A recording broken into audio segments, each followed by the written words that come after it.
ఈరోజు ముఖ్య అతిథి శ్రీమతి పురంధరేశ్వరి గారిని మాట్లాడవలసిన కోరుతాం.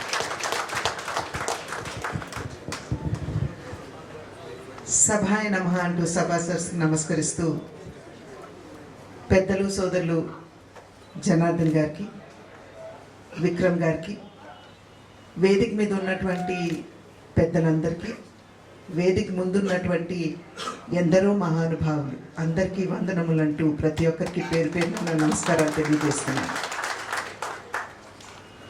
ముందుగా విక్రమ్ గారు నన్ను పిలుస్తున్నటువంటి సందర్భంలో ముఖ్య అతిథి అంటూ నన్ను సంబోధించడం జరిగింది.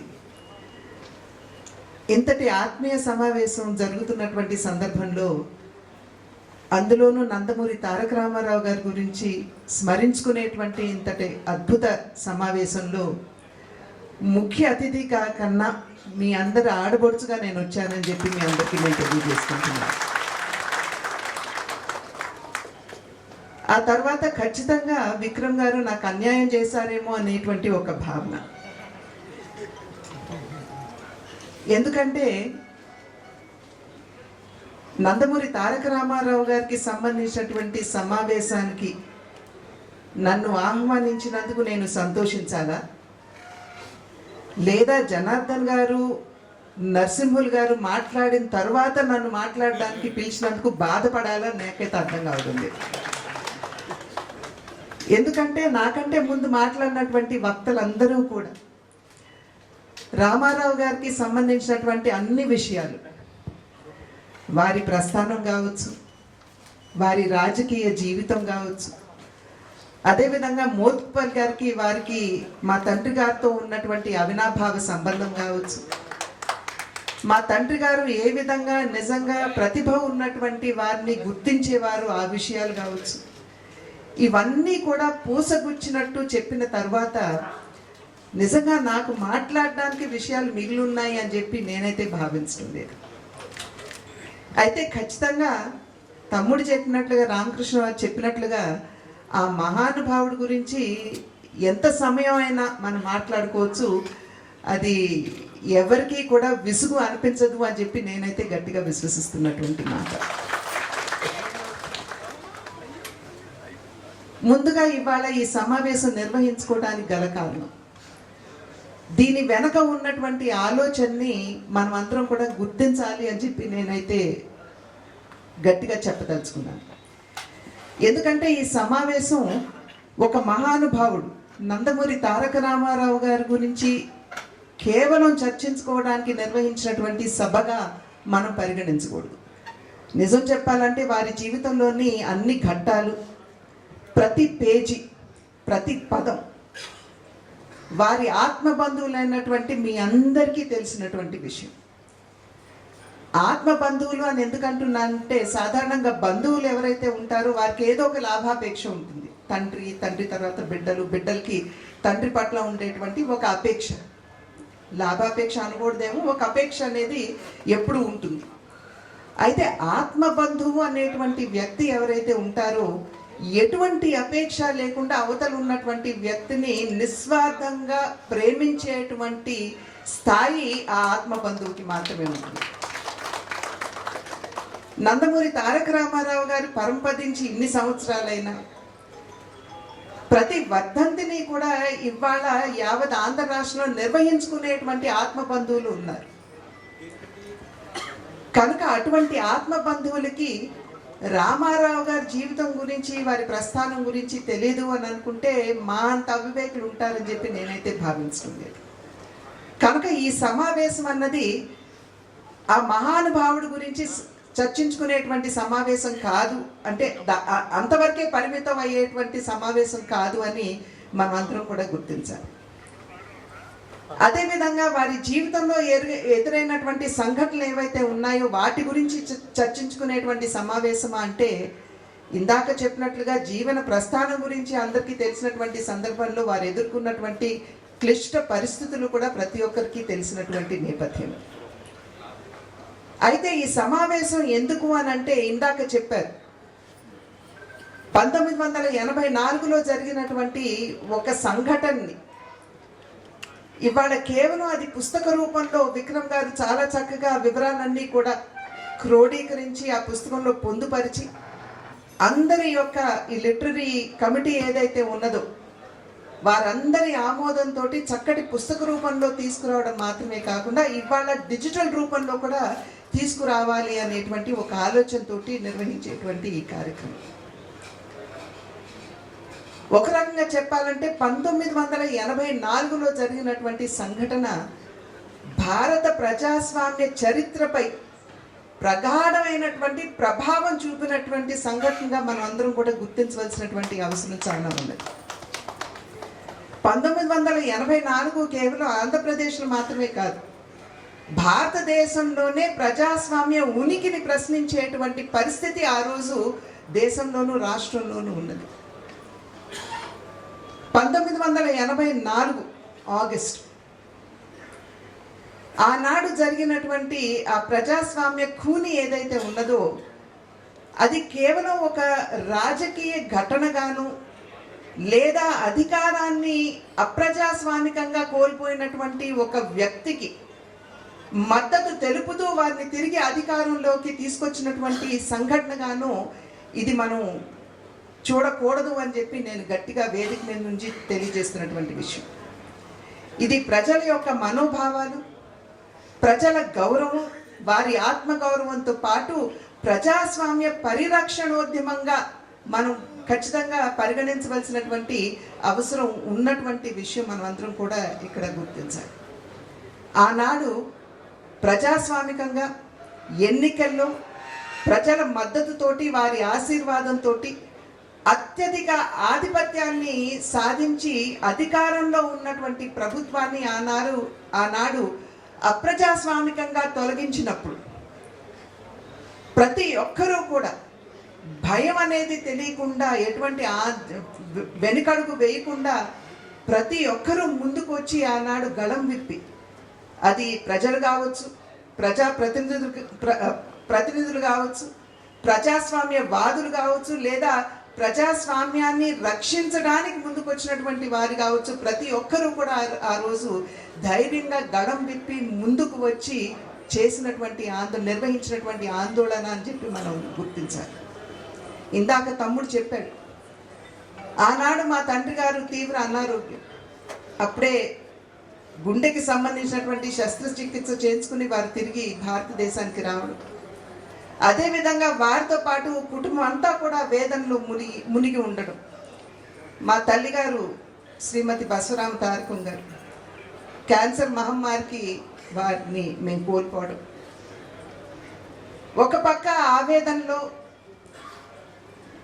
ఒక పక్క కష్టంలో ఉన్నప్పటికీ కూడా ఆనాడు ప్రజలు తన మీద ఉంచినటువంటి విశ్వాసంతో వారికి కట్టబెట్టినటువంటి బాధ్యతకి న్యాయం చేయాలి అనేటువంటి భావనతోటి నందమూరి తారక రామారావు గారు వీటన్నింటికంటే మిన్నగా ప్రజాస్వామ్య పరిరక్షణ కోసం ఆనాడు ఉద్యమించారు అనేటువంటి విషయం మనం ఇక్కడ గమనించవలసినటువంటి అంశంగా మీ అందరికీ నేను తెలియజేసుకుంటున్నాను.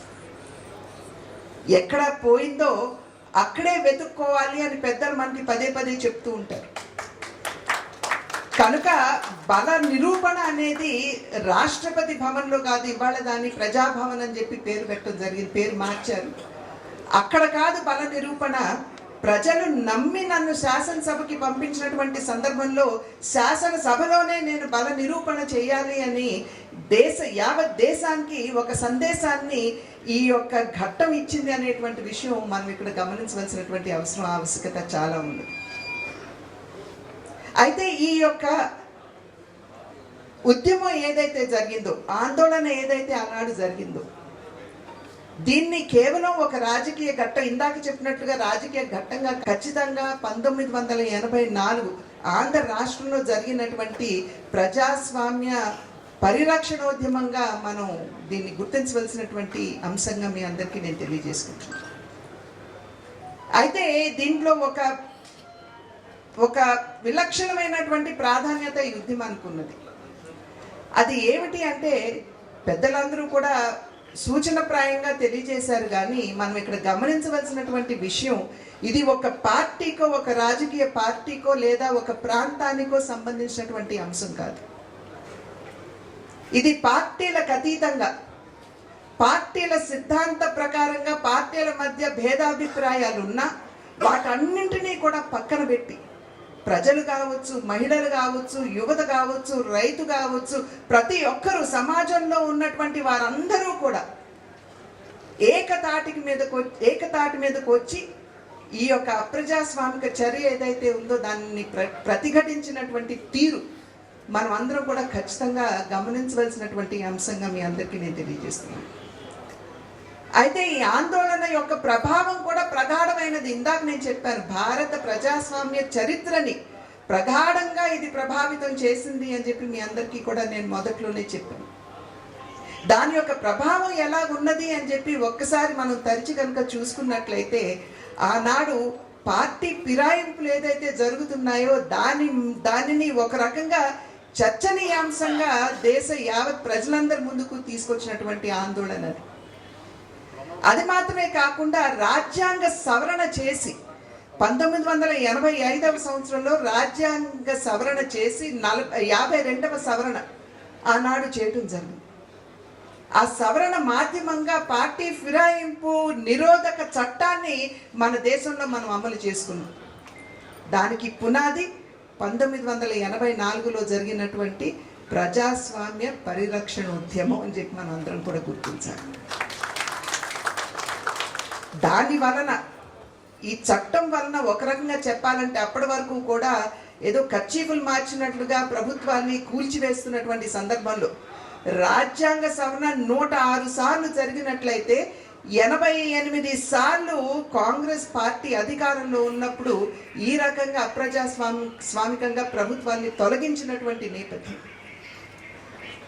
కనుక ఈ యొక్క సవరణ మాధ్యమంగా దేనికైతే 1984లో జరిగినటువంటి ఆందోళన పునాది అని చెప్పి మనం భావిస్తున్నామో ఆ చట్టం వలన సుస్థిరమైనటువంటి ప్రభుత్వాలు దేశంలో ఏర్పాటు అవ్వడానికి అది నాంది పలికింది అని చెప్పి మనం అందరం కూడా గుర్తించాలి.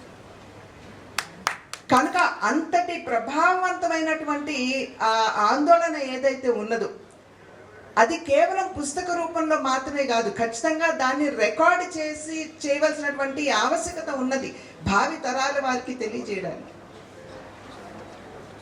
దానికి తోడుగా కేవలం పుస్తక రూపం కాదు, డిజిటల్ రూపంలో కూడా తీసుకురావాలి అనేటువంటి ఒక ప్రయత్నం.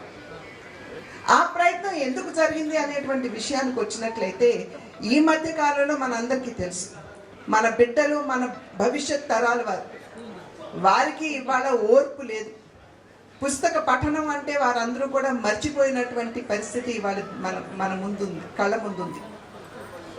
ప్రతి ఒక్కరూ కూడా వెంటనే వెబ్సైట్లోకి వెళ్ళిపోవడం, లేకపోతే ఇంటర్నెట్లోకి వెళ్ళిపోవడం, లేదా బ్లాగుల్లోకి వెళ్ళిపోవడం. ఇయర్పాడ్లు ఇందాక తమ్ముడు అనుకుంటాను చెప్పారు, ఇయర్పాడ్లు పెట్టుకుని వాటి గురించి గంటలు వినడం. ఇది మాత్రమే కాకుండా సర్వే కూడా నిర్వహించడం జరిగింది. నిజంగా పఠించేటువంటి వాళ్ళు, చదివేటువంటి వాళ్ళు ఇవాళ మన సమాజంలో ఉన్నారా అంటే ఆ సంఖ్య, ఆ శాతం తగ్గిపోతున్నది అనేటువంటి విషయాన్ని సర్వేలు కూడా మనకు తెలియజేసినటువంటి నేపథ్యంలో ఇంతటి అద్భుతమైనటువంటి ఘట్టం ఏదైతే ఉందో, అంటే ఒక రకంగా చరిత్రని ఒక మలుపు తిప్పినటువంటి ఘట్టం ఏదైతే ఉందో దాన్ని ఎవరూ కూడా మర్చిపోకుండా భవిష్యత్ తరాల వారికి అసలు సంకల్పం అంటే ఎలా ఉంటుంది, సంకల్ప బలం ఏ దిశగా మనని తీసుకువెళ్ళగలదు అనేటువంటి విషయాన్ని తెలియపరిచేటువంటి ఈ అద్భుతమైనటువంటి సంఘటనని భవిష్యత్ తరాల వారికి తెలియజేయాలంటే పఠనం మాధ్యమంగా బహుశా మనలాంటి వాళ్ళు, రిటైర్ అయిపోయినటువంటి వాళ్ళు చదువుకుంటామేమో కానీ భవిష్యత్ తరాల వారు ఎక్కడైతే వారు డిజిటల్ మాధ్యమానికి వారు అలవాటు పడుతున్నారో ఆ మాధ్యమంగా వారికి చరిత్ర తెలియజేయాలి అనేటువంటి సంకల్పం ఏదైతే ఉందో, నేను నిజంగా ఇవాళ వేదిక మీద నుండి జనార్దన్ గారిని, విక్రమ్ గారిని, వారి ఇరువురిని, వారికి సహకరించిన వారిని అందరికీ కూడా నా అభినందనలు నేను తెలియజేస్తున్నాను. అయితే విక్రమ్ గారు, జనార్దన్ గారు ఇక్కడితోటి ఆగిపోకూడదు అనేది కూడా నా అభ్యర్థన. రామారావు గారు తీసుకున్నటువంటి నిర్ణయాలు జనార్దన్ గారు సుదీర్ఘంగా మనందరికీ సవివరంగా తెలియజేశారు, ఏ నిర్ణయాలు చేశారు రామారావు గారు అన్నది. కానీ నా అభ్యర్థన ఏమిటంటే విక్రమ్ గారికి దేని వల్ల ప్రభావితమై అవుతూ రామారావు గారు ఆ నిర్ణయం చేశారు అనేటువంటి విషయం, వారు తీసుకున్నటువంటి అనేక నిర్ణయాలు వాటిని కూడా విశ్లేషించి చక్కగా ఒక ఒక ఒక పుస్తక రూపంలో తీసుకురాగలిగితే అది అద్భుతంగా ఉంటుంది అని చెప్పి నేనైతే విశ్వసిస్తూ వారిని వేదిక మీద నుండి నేను వారికి చేస్తున్నటువంటి అభ్యర్థి. రామారావు గారిని ఇవాళ కేవలం ఒక కథానాయకుడుగాను మహానాయకుడుగాను అంతవరకు పరిమితం చేయటం అనేది సమంజసం కాదు. వారిని ఆదర్శంగా తీసుకుంటూ అనేక అంశాలు మనం నేర్చుకోవాల్సినటువంటి వారి జీవితంలో ఉన్నాయి అనేటువంటి విషయం కూడా మనం గమనించాలి. కృషి ఉంటే మనుషులు ఋషులవుతారు. పెద్దలు ఊరికినే చెప్పలేదండి. నందమూరి తారక రామారావు గారి ప్రస్థానం దాన్ని నిరూపించింది అని చెప్పి నేనైతే గట్టిగా విశ్వసిస్తున్నాను. ఒక సాధారణమైనటువంటి రైతు కుటుంబం నుండి వచ్చి వారు మాకు అనేక సందర్భాల్లో చెప్పేవారు చదువుకోవటానికి కూడా మా ఇంట్లో లాంతర్లు లేకపోతే ఎక్కడో వీధి దీపాలు ఎవరింటికో వెళ్ళి అక్కడ మేము ఆ లాంతర్లో వెలుతురులో కూర్చుని చదువుకునే వాళ్ళం అని చెప్పారు. నిమ్మకూరు నుండి విజయవాడ వరకు సైకిల్ తొక్కుకుంటూ వచ్చి అక్కడ పాలు అమ్మి తిరిగి నిమ్మకూరుకు వెళ్ళి స్కూల్కి వెళ్ళేటువంటి సందర్భాల గురించి కూడా వారు మాకు తెలియజేసేవారు. జేబులో 50 పైసలు పెట్టుకుని నేను మద్రాసుకు వచ్చాను. ఒక కప్పు టీ తాగాలంటే నేను మౌంట్ రోడ్ వరకు వెళ్ళాలి. బస్సు ఎక్కినట్లయితే నా జేబులో ఉన్నటువంటి 50 పైసలు ఖర్చు అయిపోతాయి అని చెప్తూ కాలి నడకన వెళ్ళి ఒక కప్పు టీ తాగి తిరిగి వచ్చినటువంటి విషయం మా తండ్రి గారు నాకు తెలియజేశారు. కనుక ఆ స్థాయి నుండి వారు ఏ స్థాయికి వెళ్ళారో నేను మీకు చెప్పాల్సినటువంటి అవసరం లేదు. కనుకనే కృషి ఉంటే మనుషులు ఋషులవుతారు. ఏనాడు వారు బాధపడలేదు. నేను ఇంత ఇబ్బంది పడ్డాను అనేటువంటి బాధ వారికి ఎప్పుడూ లేదు. కానీ ప్రతి ఇబ్బంది నుండి పాఠాలు నేర్చుకుంటూ వారు ముందుకు వెళ్ళారు అనేది మాత్రం ఇది వాస్తవం. అదేవిధంగా అంకిత భావం, తాను నమ్ముకున్నటువంటి రంగం, ఆ రంగాన్ని నమ్ముకుని వచ్చినటువంటి సందర్భంలో అంకిత భావంతో ఆ రంగానికి చేసినటువంటి సేవ. అంతకుముందు రామారావు గారు సినీ రంగానికి రాకముందు మొహానికి రంగులు వేసుకునేవారు అనేటువంటి ఒక ఆలోచన, ఒక చిన్న చూపు చాలా మందిలో ఉండేది. గౌరవించేవారు కాదు. కానీ ఎప్పుడైతే రామారావు గారు సినీ రంగ ప్రవేశం జరిగిందో వారు క్రమశిక్షణతోటి అంకిత భావంతో తను నమ్ముకున్నటువంటి రంగానికి న్యాయం చేయాలి అని చెప్పి చూశారు. వెంటనే యాక్టర్లు అంటే ఒక రకంగా చెప్పాలంటే గౌరవం కూడా పెరిగింది. వారు ఎప్పుడు తరచు మాతో చెప్తూ ఉండేవారు, తమ్ముడికి గుర్తు ఉంటుంది, ప్రొడ్యూసర్ తల్లి అయితే డైరెక్టర్ తండ్రి అని చెప్పి మాకు అనేక సందర్భాల్లో చెప్పేవారు. పెట్టుబడులు ఒకరు పెడితే దాన్ని ఏ విధంగా విజయవంతంగా సఫలీకృతంగా దాన్ని వినియోగించుకోవాలో దర్శకుడు ఆలోచిస్తారని చెప్పి తండ్రి గారు చెప్పేవారు. ఆ సందర్భంలో వాళ్ళు పెడుతున్నటువంటి పెట్టుబడి ఏదైతే ఉందో దానికి అన్యాయం జరగకూడదు అనేటువంటి ఆలోచనతో 9 గంటలకి షూటింగ్ అంటే 8:45 గంటలకే వెళ్ళి అక్కడ కుర్చీలో కూర్చునేవారు నందమూరి తారక రామారావు. ఎందుకంటే వారు నష్టపోకూడదు అనేటువంటి ఆలోచన. అదేవిధంగా ఇందాక జనార్దన్ గారు మాట్లాడుతూ చెప్పారు, పౌరాణిక పాత్రలు కనుక వేసినట్లయితే పారితోషికం తగ్గించుకునేవారు. ఎందుకంటే సినిమా ఒక మాధ్యమం, కేవలం అది ఒక ఎంటర్టైన్మెంట్ కాదు. దాని మాధ్యమంగా మనం కొంత నేర్చుకునేటువంటి అవకాశం ఉంటుంది. భావి తరాలకి ఒక రకంగా మన పౌరాణికాలు తెలుస్తున్నాయి లేదా కొంత మేరకు తెలిసాయి అని అంటే ఆ సినిమాల వల్లనే. కనుకనే వారికి నమ్మకం, అందుకనే వారు ఆ పారితోషికం కొంచెం తగ్గించి ఆ పౌరాణికాలకి తీసుకునేవారు. అదేవిధంగా వారికి జ్వరం వచ్చినా సరే, వారి చెయ్యి 5 సార్లు విరిగినా సరే, కుక్క మీద పడి కండ పీకేసినా సరే, పాము కాటేసినా సరే, దేనికి కూడా చిరంజీవి సినిమాలో వారు లెన్సులు పెట్టుకుని 3 రోజులు కంటి చూపు కోల్పోయినా సరే ఏ నాడు కూడా వారి ప్రొడ్యూసర్కి అన్యాయం జరగకూడదు, వారు నష్టపోకూడదు అని చెప్పి వెంటనే సెట్లకు వెళ్ళేటువంటి సందర్భాలు ఉంది.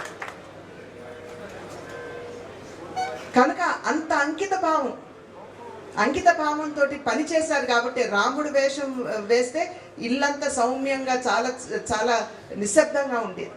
అదే కృష్ణుడు వేషంలో ఉన్నారు అని అంటే మేము చాలా అల్లరి చేసే వాళ్ళ ఇంట్లో ఆయన ఏం పట్టించుకునేవారు కాదు. అదే దుర్యోధనుడు లేదా రావణాసుడు పాత్ర వేశారంటే అసలు ఆయన దరిదాపులకే మేము వెళ్ళే వాళ్ళం కాదు. అంత ఉగ్రంగా ఉండేవారు వారు. అది వారి అంకిత భావానికి, వారి క్రమశిక్షణకి నిదర్శన అని చెప్పి నేను ఖచ్చితంగా మీకు తెలియజేయవలసినటువంటి విషయం. అదేవిధంగా ఆయన అనేక నిర్ణయాలు చేశారు. రాజకీయాల్లోకి వచ్చిన తర్వాత రాజకీయాలకే ఒక సరికొత్త నిర్వచనం పలికారు నందమూరి తారక రామారావు. ఎన్నికల్లో గెలవడం అన్నది అది అధికారం చలాయించడానికి కాదు, కానీ అధికారంలోకి వచ్చిన తర్వాత అధికారాన్ని ప్రజా సేవకి వినియోగించుకునేటువంటి ఒక మాధ్యమం అనేటువంటి విషయాన్ని మొట్టమొదటిసారి నందమూరి తారక రామారావు గారు నిరూపించారు. వారు తీసుకున్నటువంటి నిర్ణయాల గురించి వాళ్ళ కొత్తగా నేను మీకు చెప్పనవసరం లేదు. ఇందాక పెద్దలు జనార్దన్ గారు, అదేవిధంగా నరసింహులు గారు కూడా వారందరూ చెప్పారు. అనేక నిర్ణయాలు, ₹2 కిలో బియ్యం కావచ్చు, పక్కా గృహ నిర్మాణం కావచ్చు, జనతా వస్త్ర పథకం కావచ్చు, ఆడపడుచులకి సమాన హక్కు కావచ్చు, ఆడపడుచులకి మొట్టమొదటి విశ్వవిద్యాలయం కావచ్చు, పెన్షన్లు కావచ్చు, ఇవన్నీ కూడా రామారావు గారు వారి మీద సమాజంలో వారు చూస్తున్నటువంటి రుగ్మతుల యొక్క ప్రభావం వారి మీద ఉన్నటువంటి సందర్భంలో వారు తీసుకున్నటువంటి నిర్ణయాలు. కనుకనే నేను ఇందాక విక్రమ్ గారిని అభ్యర్థించింది ఆ కోణం నుండి కూడా. ఎందుకంటే అవినీతి గురించి అవినీతిని సహించేవారు కాదు. లోకాయుక్తని మొట్టమొదటిసారి ఆంధ్ర రాష్ట్రంలో వారు నియామకం చేశారు. ఎందుకు అని అంటే ఆనాడు వారు ఉద్యోగం చేస్తున్నటువంటి సందర్భంలో, సబ్ రిజిస్ట్రార్గా పనిచేస్తున్నటువంటి సందర్భంలో ఆ ఆఫీస్లో జరిగేటువంటి అవినీతిని చూసి సహించలేక నేను ఇక్కడ లేను అనేటువంటి భావనతోటి ఆనాడు రిజైన్ చేసి బయటికి వచ్చి ఆ తర్వాత సినీ రంగంలోకి రావడం జరిగింది. తరచూ పేదల ఇళ్ళు వర్షానికి కూలిపోవడం, లేకపోతే ఎండలు వచ్చినప్పుడు కాలిపోవడం, మళ్ళీ తిరిగి పేదల ప్రభుత్వం దగ్గరికి వెళ్ళడం. ప్రభుత్వం 15,000 రూపాయలు అనుకుంటాను ఆ రోజుల్లో ఇచ్చేటువంటి పరిస్థితి ఉండేది. 5,500 ఇచ్చేవారు. 500 ఇచ్చేవారు. కనుక ప్రతిసారి పేదవాడు ఈ రకంగా నష్టపోతున్నటువంటి సందర్భంలో పేదవాడికి పక్కా గృహ నిర్మాణం చెయ్యాలి అనేటువంటి భావన, అది దాని యొక్క ప్రభావం, వారు తన కళ్ళ ముందు చూసినటువంటి సంఘటనల యొక్క ప్రభావం వారిని ఒక బృహత్తరమైనటువంటి నిర్ణయం తీసుకునే దిశగా ప్రేరేపించింది. అదేవిధంగా చేనేత రంగం 50 సంవత్సరాలు పైబడిన తర్వాత వారు నైపుణ్యంతో కూడినటువంటి గుడ్డ అల్లిక చేయలేరు. వారికి కీళ్ళ నొప్పులు వచ్చి బాధపడుతున్నటువంటి సందర్భంలో ఉభయ కుశలోపరి అన్నట్లుగా వారికి తక్కువ ధరకే, మిల్గేట్ ప్రైస్కే వారికి డై ఇవ్వడం, రంగులు ఇవ్వడం కావచ్చు, లేకపోతే నూలు ఇవ్వడం కావచ్చు చేసి తిరిగి వారి దగ్గర నుండి ఆ బట్ట తీసుకుని జనతా వస్త్ర పథకాన్ని ఫేర్ ప్రైస్ షాప్లో తక్కువ ధరకే బట్ట అమ్మేటువంటి కార్యక్రమానికి నందమూరి తారక రామారావు శ్రీకారం చుట్టారు. ఎంత ఆలోచన ఉన్నదో ఒక్కసారి ఆలోచించండి. చాలా మంది అంటూ ఉంటారు వారు పేపర్లు చదవరు, వారికి నిజంగా న్యూస్ అంటే వారికి ఎటువంటి అవగాహన లేదు అని చెప్పి అనుకుంటారు. కానీ ఇక్కడ కావాల్సింది న్యూస్ చదవటం కాదండి, న్యూస్ పేపర్లు చూడటం కాదండి. ఇక్కడ కావాల్సింది ఇందాక వారు చెప్పినట్లుగా మానవతావాదంతో స్పందించేటువంటి హృదయం. అది వారి జీవితంలో వారి ప్రతి ఒక్క మలుపులో కూడా వారు ఆ ఇబ్బందులు చూశారు. కాబట్టే ఈ రకమైన నిర్ణయాలు. రైతులకి 50 రూపాయలకి ఆనాడు హార్స్ పవర్ ఇచ్చారు. ఈనాడు ఉచితం అని చెప్పి ఎంతమంది అన్నా ఆనాడు రైతుల్ని ఆదుకున్నది మాత్రం నందమూరి తారక రామారావు గారు అని చెప్పి మనం గమనించాం. కనుక అటువంటి ఒక మహోన్నతమైనటువంటి ఒక గొప్ప మనిషి గురించి, ఒక మహానాయకుడి గురించి, ఒక అద్భుతమైనటువంటి ఆలోచన విధానం కలిగినటువంటి ఒక మహానాయకుడిని ఇవాళ స్మరించుకోవటం మాత్రమే కాకుండా అసలు చరిత్రనే మలుపు తిప్పినటువంటి ఒక సంఘటన. ఇందాక మాట్లాడుతున్నటువంటి సందర్భంలో నాకంటే ముందు మాట్లాడినటువంటి వక్తలు చెప్పారు, ఏముందులే మనం తొలగించేస్తాము, అతను తిరిగి రాగలడా అనేటువంటి భావన చాలా మందిలో ఉన్నా కూడా అది సాధ్యమే, సుసాధ్యం కాదు, అది సాధ్యం అని చెప్పి నిరూపించినటువంటి వారు నందమూరి తారక రామారావు. ఆ తండ్రికి ఏ రకంగా ఏమి చేస్తే మేము నిజమైనటువంటి నివాళి అర్పించినట్టు అవుతుందో నాకైతే నిజంగా తెలియదు. కానీ నా జీవితంలో నేను వేసేటువంటి ప్రతి అడుగులో నా తండ్రి నందమూరి తారక రామారావు గారి ఆశీస్సులు నాకు వెన్నంటి ఉన్నాయని చెప్పి నేను గట్టిగా నమ్ముతాను. పార్లమెంట్లో వారి విగ్రహ స్థాపన నేను చేయించగలిగిన, అదేవిధంగా వారి జన్మదినాన్ని 100 సంవత్సరాలు పురస్కరించుకుని వారి పేరు మీద వెండి నాణ్యం తీసుకురాగలిగిన, అది పైనుండి వారు నా చేత చేయించారేమో అని చెప్పి నేను భావిస్తాను. అది నిజంగా ఆ తండ్రికి నేను కృతజ్ఞతా భావంతో చేసినటువంటి విషయం అని చెప్పి నేను తెలియజేసుకుంటూ, ఆ తండ్రి ఆశీస్సులు ఎల్లప్పుడూ ఇదే రకంగా నా మీదే కాదు, మా కుటుంబం మీదే కాదు, మనందరి మీద ఉండాలి అని చెప్పి ప్రార్థిస్తూ, నాకు ఇంతటి చక్కటి సమావేశంలో పాల్గొనేటువంటి అద్భుతమైనటువంటి అవకాశాన్ని ఇచ్చిన సోదరులు జనార్దన్ గారికి, విక్రమ్ గారికి పేరు పేరున నా ధన్యవాదాలు తెలియజేస్తూ, ఏకేనాపి సువృక్షేణ పుష్పితేన సుగంధిన వాసితం తద్వనం సర్వం సుపుత్రేణ కులం తథా నర్పెత. అంటే అడవిలో వేలాది చెట్లు ఉండొచ్చు, కానీ అవన్నీ కూడా నిరుపయోగమే. సువాసనలు వెదజల్లేటువంటి పువ్వులు ధరించేటువంటి చెట్టు ఒక్కటి ఉన్నా చాలు, ఆ వనమంతా కూడా సుగంధమయం అయిపోతుందని చెప్పి పెద్దలు ఏదైతే చెప్పారో, ఆ మహనీయుడు మనకి ఒక గుర్తింపు, తెలుగు జాతికి ఒక గుర్తింపు, తెలుగు జాతికి ఒక చరిత్ర, ఒక సంస్కృతి, ఒక భాష ఉన్నది అని విశ్వానికి తెలియజేసినటువంటి ఆ మహనీయుడికి మరి ఒక్కసారి శిరస్సు వంచి నమస్కరిస్తూ నాకు ఈ అవకాశాన్ని ఇచ్చిన మీ అందరికీ ధన్యవాదాలు తెలియజేసుకుంటూ సెలవు తీసుకున్నాను. జై హింద్.